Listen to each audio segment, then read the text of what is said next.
আমরা প্রচন্ডভাবে বিশ্বকাপ ক্রিকেট খেলতে চাই, যে আইসিসির একটা টিম বোধহয় আসছে বাংলাদেশে কথা বলার জন্য। এবার বাংলাদেশকে ভারতে গিয়ে বিশ্বকাপ খেলাতে রাজি করতে আইসিসির একটি প্রতিনিধি দল ঢাকায় আসতে চলেছে।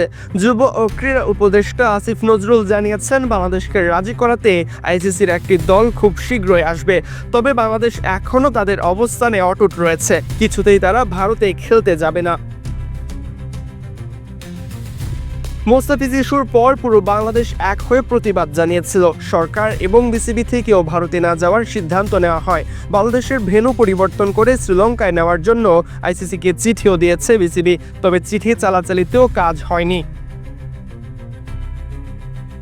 বাংলাদেশকে ভারতে গিয়ে খেলাতেই চেষ্টা করছে আইসিসি। আসিফ নজরুল জানিয়েছেন, বিসিবির সভাপতি আমিনুল ইসলাম বুলবুল তাকে জানিয়েছেন আইসিসি থেকে ঢাকায় একদল প্রতিনিধি দল আসবে। তিনি আরও বলেন, আমরা বিশ্বকাপে খেলতে চাই এবং এ ব্যাপারে দৃঢ় প্রতিজ্ঞ। তবে ভারতে নয়, আমাদের ম্যাচগুলো হতে হবে শ্রীলঙ্কায়। বাংলাদেশ কোনোভাবেই তাদের স্ট্যান্ড থেকে সরে আসবে না।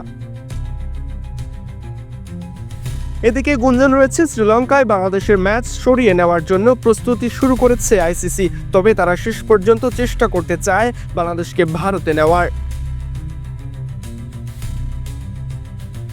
সরাজয়ন, ডি স্পোর্টস।